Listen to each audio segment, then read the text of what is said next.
One day, I decided to close down my business, leave the flat, and set off on a journey. I packed my backpack, planned the route, and got ready for a 6 month trip. It was March 2020. As you conjecture, I didn't go anywhere. Instead, the pandemic came and changed the world.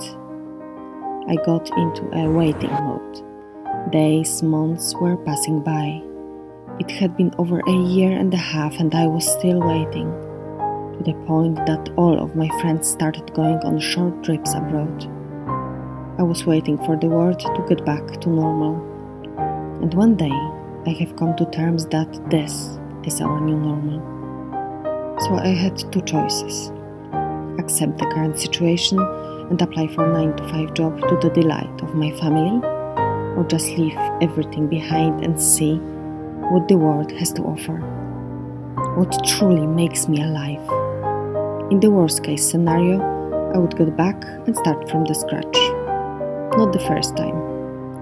Well, at the end of the day, the only constant in life is change. My backpack has remained unpacked through this whole period. It's pretty small, but it's gonna contain my whole house for the next months. Life taught me to be a minimalist. Through the course of it, I learned how to be a packing master.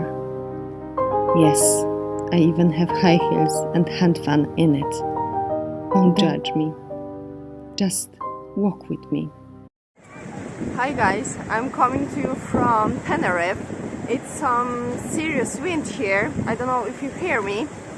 I'm just gonna tell you in a sec what actually happened. I wanna get just somewhere over there, which means I have to take this route, turn right on this roundabout. On a map, it seems like it's restricted for pedestrians or something like that, a limited access.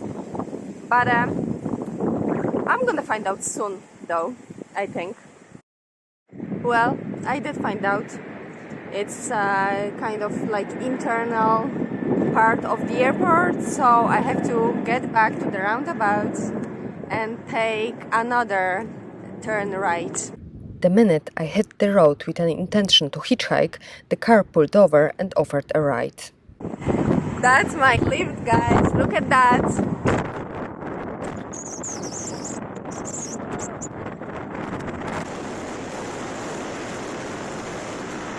So I was left just here by my first lift. I'm halfway to El Medano. And the rest of the route I might be just walking because it's such a nice walk. I'm not in a rush though. So, no better way to do than just enjoy the hike. Look, I finally ended up in such place.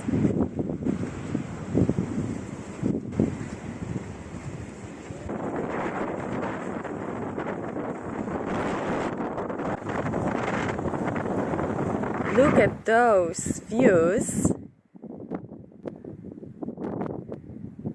And here, it's actually the best thing. That's my bed for tonight.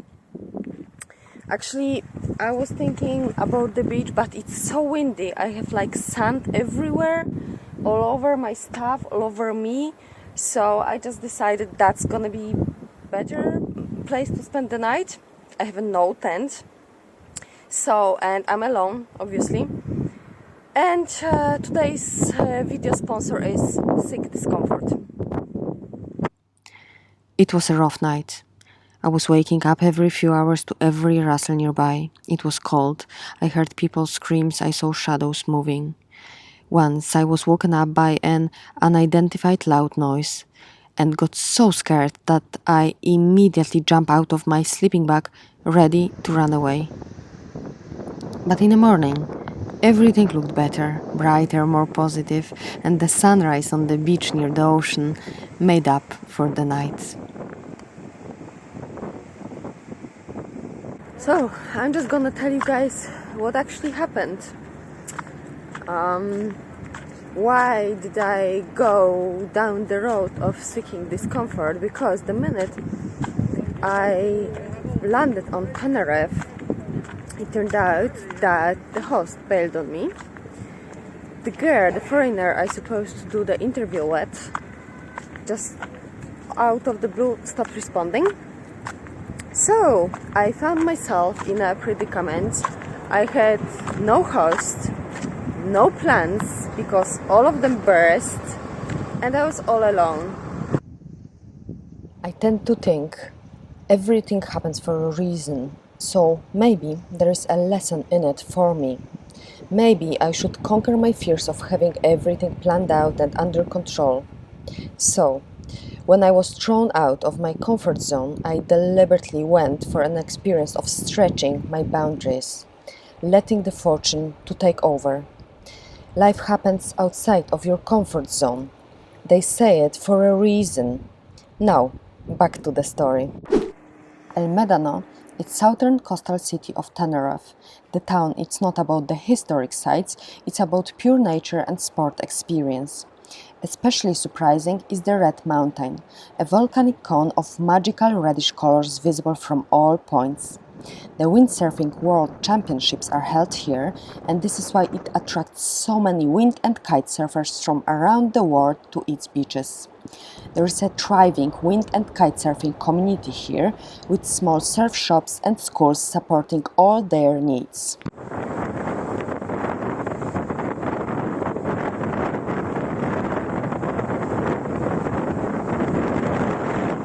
When I was wandering around the town, I encountered really experienced kite surfer who willingly brought me into his passion. However, he wanted to keep his privacy. With kite surfing, you cannot actually try. You can put a pair of roller skates on and you can try roller skating. You can put ice skates on and try ice skating. With kite surfing, your body needs to do 10 things all at once to be able to perform the action of kite surfing. Now, you cannot think of 10 things all at once. Therefore, you need to go through the learning process of up to 20 hours, which allows your body through the practice period to start doing things automatically. Because once you come to be able to put the board on your feet in the water, you're so much concentrating on the board that your body needs to control the kite with its senses rather than thinking and vision. When you become a kite surfer, you don't actually fly the kite with your eyes. You fly it with the feeling and the senses that it sends into your body. We concentrate more what's in front of us, the horizon of the sea and the water that we're approaching to manage the flow of the water. How many surfers are actually more or less here, like kiting every day? Well, not every day, but Tenerife has a club of 200 members. 200, okay. So these members you could class as local kiters. And the tourists come and go so regular, every week, 2 weeks.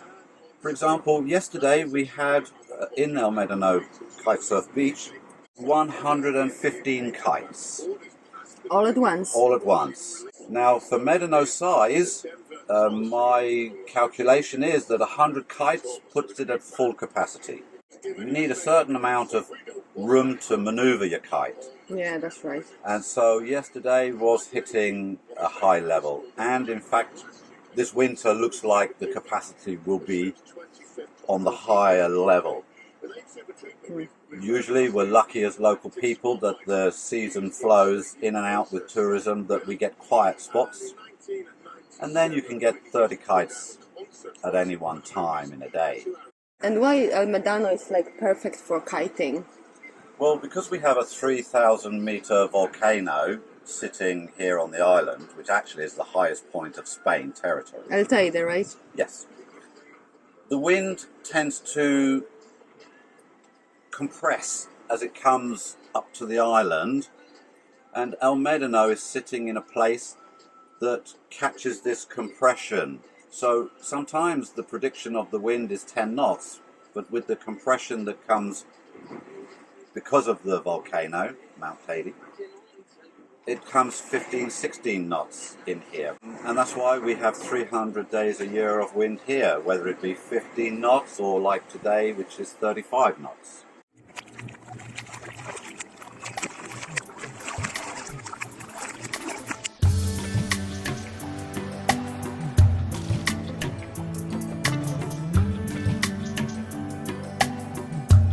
When the situation had stabilized a bit, I hit the road again, direction Santa Cruz.